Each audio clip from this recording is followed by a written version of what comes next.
Something extraordinary is happening in the silver market right now, and most people have no idea it's coming. While everyone's been watching gold hit record after record, silver has been quietly setting up for what could be the most explosive move we've seen in decades. And I'm not talking about a modest 20 or 30% gain. I'm talking about the kind of move that changes portfolios, that creates generational wealth, that people talk about for years afterward. Let me show you exactly what's happening behind the scenes, because the signs are everywhere once you know where to look. The silver market is entering its fifth consecutive year of supply deficit. Think about that for a moment. 5 straight years where global demand has exceeded supply. That's not a temporary imbalance. That's a structural crisis that's been building pressure like a coiled spring, and that spring is about to release. Here's what makes this situation so unprecedented. Silver isn't just a precious metal anymore. It's become absolutely critical to the technologies that define our modern world. Every solar panel requires about 20 grams of silver. Every electric vehicle uses between 25 to 50 grams. 5G infrastructure, medical devices, water purification systems, they all depend on silver's unique properties. No other element conducts electricity and heat as efficiently. No other metal has silver's antibacterial properties. You literally cannot build the green energy future without it. And here's the problem. We're not mining enough of it. Global silver mine production has been essentially flat for years, hovering around 800 million ounces annually. Meanwhile, industrial demand alone has surged past 600 million ounces and keeps climbing. The solar industry is projected to consume over 200 million ounces annually within the next few years. Electric vehicle production is accelerating faster than anyone predicted. The gap between what we're pulling out of the ground and what industry needs is widening every single month. But it gets more interesting. About 70% of silver comes as a byproduct of mining other metals, primarily copper, lead, and zinc. Silver miners don't just decide to produce more silver when prices rise. They're constrained by the economics of the primary metal they're actually mining. This means silver supply is remarkably inelastic. Even with prices surging, we can't just flip a switch and produce more. Now let's talk about what's happening on the demand side, because this is where things get really fascinating. Investment demand for physical silver has exploded. Silver ETF holdings have seen massive inflows, with institutional money pouring in at levels we haven't witnessed since the aftermath of the financial crisis. But here's what's different this time. Back then, it was primarily retail investors and smaller funds buying silver as an inflation hedge. Today, we're seeing pension funds, sovereign wealth funds, and major institutional players accumulating positions. Why? Because they're reading the same data we are. They see the supply deficit. They understand the industrial demand trajectory, and they're positioning ahead of what they believe is inevitable. The gold-to-silver ratio tells a compelling story here. Historically, this ratio has averaged around 60 to 1, meaning it takes 60 ounces of silver to buy 1 ounce of gold. During periods of economic stress or precious metals bull markets, this ratio tends to compress dramatically. We've seen it drop to 30 to 1, even 15 to 1 during major silver rallies. Right now, even after silver's recent gains, the ratio suggests silver remains significantly undervalued relative to gold. Think about what that means. Gold has been making headlines, breaking records, getting mainstream attention. Silver has been moving, sure, but it hasn't had its moment yet. When that ratio starts compressing, when silver begins catching up to gold's performance, the percentage moves in silver are going to be substantially larger than what we see in gold. Let me paint you a picture of what happened the last time we saw a setup like this. It was early in the previous decade. Silver had been quietly building a base, consolidating, while gold was getting all the attention. The fundamentals were strong but not extraordinary. Then something shifted. Investment demand accelerated. Industrial users started getting nervous about supply. The price began moving, slowly at first, then with increasing momentum. Within months, silver had doubled. Then it doubled again. Investors who recognized the setup early and positioned themselves accordingly saw returns that dwarfed almost everything else in their portfolios. But here's what makes the current situation even more compelling than that previous rally. Back then, industrial demand was significant but not critical. Today, silver is absolutely essential to the energy transition that governments worldwide have committed trillions of dollars to achieving. The solar industry alone is projected to require more silver in the coming years than total annual mine production. That's not speculation. That's based on announced projects and government mandates already in place. China is installing solar capacity at a pace that's stunning even by their standards. Europe is accelerating renewable energy deployment in response to energy security concerns. The United States has committed massive subsidies to domestic solar manufacturing and installation. India is ramping up solar infrastructure to meet growing electricity demand. Every single one of these initiatives requires silver, and lots of it. Now, I want to take a brief moment here because this connects to something important for many of you watching. If you're sitting on retirement accounts, if you have a significant portion of your wealth in traditional paper assets, the dynamics we're discussing have implications beyond just silver prices. The same forces driving precious metals, the monetary uncertainty, the supply constraints, the industrial demand, these are reshaping how sophisticated investors think about portfolio protection. I've put together a comprehensive guide on how gold IRAs work, specifically for people with $100,000 or more in retirement accounts. It covers the mechanics of getting physical precious metals into your retirement account without triggering tax penalties, the custodian selection process, the storage requirements, all the details you need to make an informed decision. You'll find it in the description below. It's worth reviewing if this is relevant to your situation. All right, back to what's happening in the silver market, because there are some technical developments that are absolutely critical to understand. The COMEX silver market, where futures contracts trade, has been showing some fascinating patterns. Open interest has been climbing, while warehouse stocks have been declining. That's a setup that historically precedes significant price moves. When you have more paper claims on silver, while physical inventory is shrinking, something has to give. Either prices rise to bring more supply to market and reduce demand, or we see delivery issues that force a repricing of the entire market. There's been increasing discussion in trading circles about the disconnect between paper silver prices and physical silver premiums. When you go to buy actual silver coins or bars, you're paying premiums over the spot price that have been elevated for months. That premium is telling you something. It's telling you that physical silver is harder to source than the paper price suggests. It's telling you that people who want to hold actual metal are willing to pay up for it.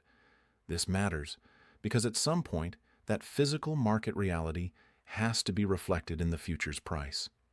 The paper market can diverge from physical reality for a while, but not forever. When that convergence happens, it typically happens fast and violently. Let's talk about what the big players are doing, because their behavior is often more revealing than any chart or indicator. Central banks have been accumulating gold at record levels. That's well documented. But what's less discussed is how this relates to silver. When central banks buy gold, they're making a statement about their confidence in fiat currencies and their desire for hard assets. That same logic applies to silver, but silver isn't held by central banks in significant quantities. So where does that demand go? Into private hands, into institutional portfolios, into the physical market where supply is already tight. Major mining companies have been underinvesting in new silver projects for years. Why? Because at previous price levels, many deposits weren't economical to develop. The lead time to bring a new mine online is measured in years, often a decade or more. That means even if prices are attractive today, the supply response is years away. We're locked into this deficit for the foreseeable future. Some of the world's largest silver producers have actually seen production decline. Existing mines are depleting, ore grades are falling, the easy silver has already been mined. What remains requires more capital, more energy, more time to extract. This isn't a temporary situation. This is the new reality of silver mining. Meanwhile, industrial users are getting increasingly nervous. When you're a solar panel manufacturer and your production depends on securing silver supply, you start thinking differently about inventory. You start locking in supply agreements. You start building strategic reserves. That behavior removes silver from the available supply pool, tightening the market even further. There's a concept in commodities markets called backwardation. It's when near-term futures contracts trade at a premium to longer-dated contracts. It signals immediate supply tightness, a market that needs metal now and is willing to pay up for it. Silver has been showing periodic backwardation, a warning sign that the physical market is under stress. Now let's connect this to the broader economic picture, because silver doesn't trade in a vacuum. We're in an environment of persistent inflation concerns. Central banks have been trying to manage inflation while supporting economic growth, a delicate balancing act that historically hasn't ended well. When inflation runs hot, when currency purchasing power erodes, hard assets become increasingly attractive. Silver, with its dual nature as both industrial metal and monetary metal, benefits from both the inflation hedge demand and the industrial demand. Geopolitical tensions are running high. Trade relationships are being restructured. Supply chains are being reconsidered. Countries are prioritizing resource security. In this environment, physical commodities, especially ones critical to strategic industries, take on added importance. Silver fits squarely in that category. The dollar's role as global reserve currency is being questioned more openly than at any time in recent decades. Countries are exploring alternatives, diversifying reserves, reducing dollar dependence. When confidence in fiat currencies wavers, precious metals historically benefit. We're seeing that play out in gold. Silver tends to follow, often with more volatility and larger percentage moves. Let me tell you about something that happened in the market that perfectly illustrates the kind of move we might be setting up for. There was a period when silver was trading quietly, consolidating in a range, boring most observers. The fundamentals were building, but the price action was dull. Then one day, seemingly out of nowhere, silver gapped up at the open. Not a small gap. A massive gap that left traders scrambling. What happened? A major industrial user had tried to secure physical supply and discovered the market was far tighter than the paper price suggested. They had to pay up significantly to get the metal they needed. That reality check rippled through the market instantly. The price never looked back. Within weeks, silver had advanced 40%. Within months, it had more than doubled. The traders who were positioned ahead of that move, who understood the supply dynamics and recognized the setup, they made fortunes. The ones who waited for confirmation, who needed to see the move before believing it, they spent the entire rally chasing, buying at higher and higher prices, never quite catching up. Here's what makes the current situation so compelling. We have better fundamentals now than we did then. The supply deficit is larger. The industrial demand is more critical. The investment interest is broader. The geopolitical backdrop is more supportive. Every factor that drove that previous rally is present today, but amplified. Technical analysts are pointing to some interesting patterns on the charts. Silver has been building a massive base, a multi-year consolidation that's creating a foundation for the next major move. When you see these kinds of bases form, when you see a market coiling for an extended period, the subsequent moves tend to be proportional to the length of the consolidation. The longer the base, the bigger the potential breakout. We're seeing increasing correlation between silver and other industrial metals, particularly copper. Copper has been called Dr. Copper because of its ability to diagnose economic health. When copper is strong, it typically signals robust industrial demand. Copper has been making new highs. That's confirming the industrial demand story that underpins the silver thesis. But silver has something copper doesn't. Silver has the monetary metal component. It has the investment demand. It has the safe haven appeal.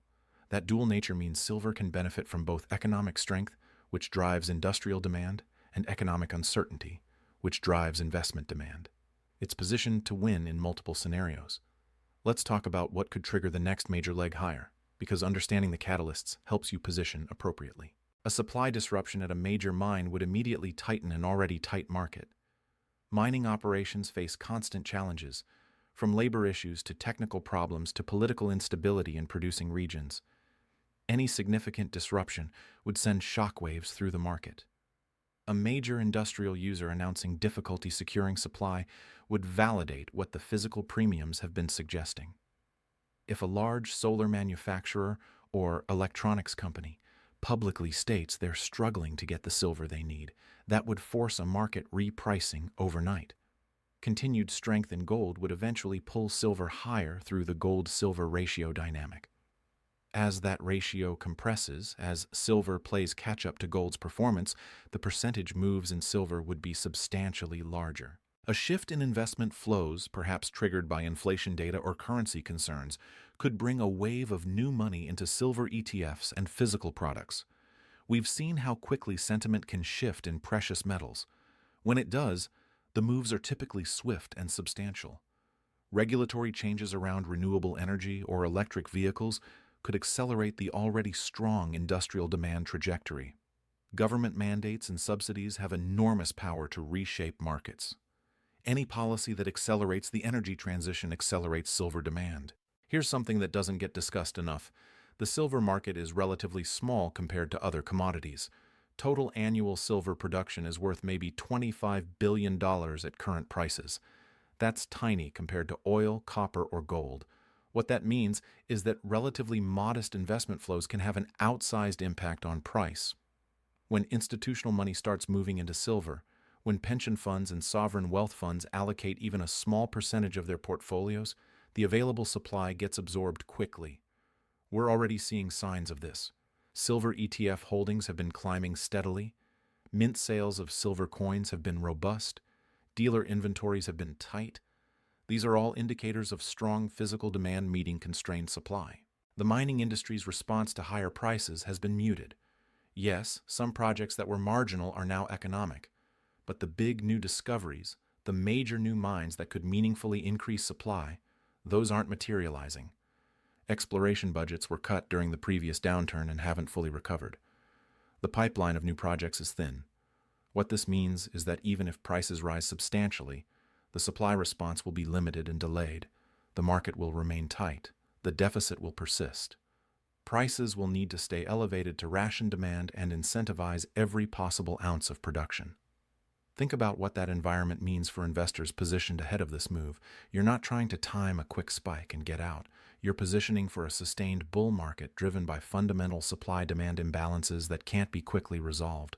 That's the kind of setup that creates the biggest returns. Let me share another historical parallel that's instructive here. There was a time when silver was considered primarily an industrial metal, important but not critical. Then the world changed. New technologies emerged that required silver's unique properties. Demand surged. Supply couldn't keep pace. Prices rose dramatically as the market adjusted to the new reality. Investors who recognized that shift early, who understood that silver had become critical rather than just useful, they positioned themselves accordingly and profited enormously. We're at a similar inflection point now. Silver is transitioning from important to absolutely critical. The technologies that will define the next decades, solar energy, electric vehicles, 5G networks, they cannot function without silver. There is no substitute that matches silver's performance characteristics at any price. That makes silver demand inelastic. When you must have something and there's no alternative, you pay whatever it costs. Industrial users understand this. That's why we're seeing longer-term supply contracts being negotiated. That's why companies are building strategic inventories. They're not waiting for prices to come down. They're securing supply while they still can, at whatever price is necessary. This behavior is removing silver from the spot market, from the available supply that sets the marginal price. As more silver gets locked into long-term contracts and strategic reserves, the spot market gets thinner. Thinner markets are more volatile. They're more prone to sharp moves when supply-demand dynamics shift even slightly.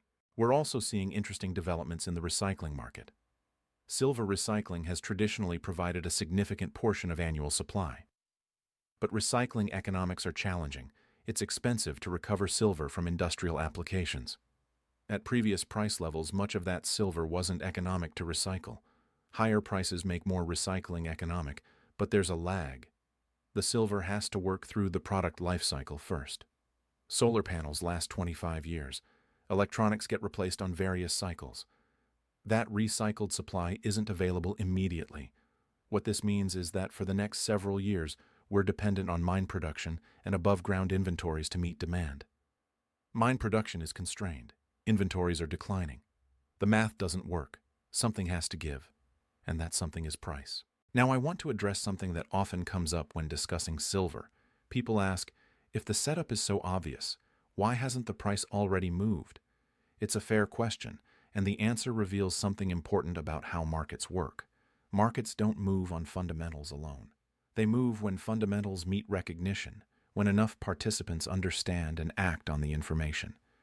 The silver fundamentals have been building for years. The supply deficit isn't new. What's changing is recognition.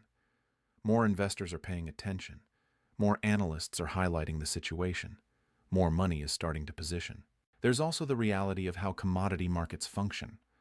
Futures markets can suppress prices through paper selling, through the creation of synthetic supply that doesn't exist physically. This can persist for extended periods, but eventually, physical reality asserts itself. When industrial users need actual metal and discover it's not available at the paper price, when investment demand for physical silver exceeds available supply, the paper market has to adjust to physical reality. We may be approaching that inflection point now. The signs are there in the elevated premiums, in the tight dealer inventories, in the declining warehouse stocks. The paper market is increasingly disconnected from physical reality. That disconnect can't persist indefinitely. Let's talk about what this means for different types of investors, because the opportunity looks different depending on your situation and objectives. For long-term investors focused on wealth preservation, silver offers a way to hold a hard asset that's in structural deficit with growing industrial demand. It's a store of value that also has utility value. That dual nature provides a margin of safety that pure monetary metals don't have. For growth-oriented investors, silver offers leverage to the themes reshaping our world: the energy transition, the electrification of transportation, the build-out of digital infrastructure. Every one of these megatrends requires silver. Positioning in silver is positioning in the physical foundation of these transformations. For tactical traders, silver offers the potential for significant near-term moves driven by technical breakouts, sentiment shifts, and supply-demand dynamics. The volatility that makes some investors nervous creates opportunity for those who understand the setup and can manage the position appropriately. The key is understanding where you fit, what your objectives are, and positioning accordingly. This isn't about speculation or gambling. It's about recognizing a fundamental imbalance in a critical market and positioning to benefit as that imbalance resolves. Here's something else to consider. Silver's affordability relative to gold makes it accessible to a broader range of investors. You can build a meaningful position in silver with capital that would only buy a small amount of gold. That accessibility means when sentiment shifts, when the investment community starts paying attention, the potential buying pressure is enormous. We've seen this dynamic play out before. Silver rallies tend to be more explosive than gold rallies because of this accessibility factor. When retail investors get excited about precious metals, they often gravitate to silver because they can accumulate more ounces. That buying pressure, combined with the smaller market size, creates the conditions for rapid price appreciation. The current setup has all the elements of those previous explosive rallies, but with stronger fundamentals. The supply deficit is real and growing. The industrial demand is critical and accelerating. The investment interest is building. The technical setup is constructive. The macro backdrop is supportive. What we're potentially looking at is a perfect storm of factors converging to drive silver substantially higher. Not in a straight line. Markets never move in straight lines. But the path of least resistance appears to be up, potentially significantly up over the coming months and years. And think about the implications if silver simply returns to its historical relationship with gold. If the gold-silver ratio compresses to levels we've seen in previous precious metals bull markets, we're talking about silver prices that are multiples of current levels. That's not wild speculation. That's just historical mean reversion. Now add in the industrial demand component that didn't exist to the same degree in previous cycles. Add in the supply constraints that are more severe than in the past. Add in the geopolitical and monetary factors that are driving safe haven demand. The potential upside becomes even more compelling. I'm not suggesting silver goes up in a straight line or that there won't be volatility along the way. Precious metals are volatile, silver especially so. There will be pullbacks, corrections, periods of consolidation. That's normal and healthy. What matters is the underlying trend, the fundamental drivers that are pushing prices higher over time. The investors who do well in these situations are the ones who understand the big picture, who can look past short-term noise and stay focused on the fundamental story. They're the ones who use pullbacks as opportunities to add to positions rather than reasons to panic. They're the ones who have conviction based on research and analysis rather than emotion. Here's what I'd encourage you to do. Look at the data yourself. Study the supply-demand fundamentals. Examine the industrial demand trends. Review the historical patterns. Form your own conclusions about where this market is headed. Don't take my word for it or anyone else's. Do the work and develop your own conviction. Because when you have that conviction, when you understand why you're positioned in silver, you can hold through the volatility. You can add on weakness. You can let the position work over time. That's how the biggest returns are generated, not by trading in and out, but by recognizing major trends early and staying with them. The silver market is setting up for something significant. The fundamentals are the strongest they've been in years. The technical setup is constructive. The macro backdrop is supportive. The catalysts for a major move are in place. Whether that move starts tomorrow or takes months to develop, the setup is there. For investors who recognize what's happening, who understand the supply-demand dynamics and the forces driving this market, this represents an opportunity to position ahead of what could be one of the most significant moves in the silver market in decades. The kind of move that people will look back on and wish they had recognized earlier. The kind of move that creates substantial wealth for those positioned correctly. The question isn't whether silver will move higher. The fundamentals make that almost inevitable. The question is whether you'll be positioned when it happens or whether you'll be watching from the sidelines, wishing you had acted when the setup was clear and the opportunity was in front of you.